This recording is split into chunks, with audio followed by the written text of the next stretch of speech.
Title: Costs in the short run. For every input, there is an associated factor payment. The cost of production for a given quantity of output is the sum of the amount of each input required to produce that quantity of output times the associated factor payment.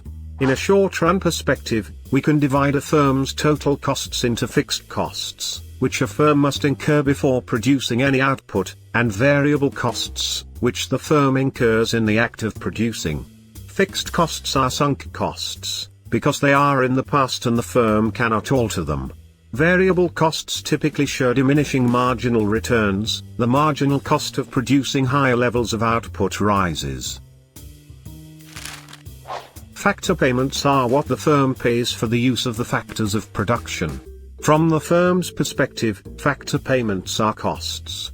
Factor payments include raw materials prices, rent for land or buildings, wages and salaries for labor, interest and dividends for the use of financial capital, profit for entrepreneurship. Total cost equals total fixed cost plus total variable cost. Marginal cost is the change in total cost divided by the change in output. Marginal costs are typically rising. A firm can compare marginal cost to the additional revenue it gains from selling another unit to find out whether its marginal unit is adding to profit. If marginal revenue is greater than marginal cost, the firm will produce that output.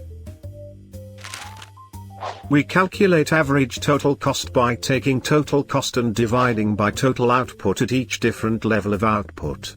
Average costs are typically U-shaped on a graph.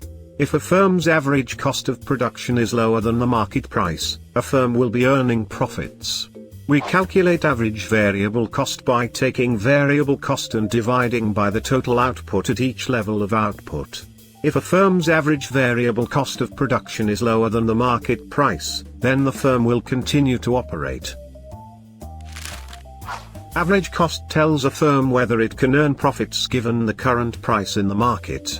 If we divide profit by the quantity of output produced, we get average profit, also known as the firm's profit margin.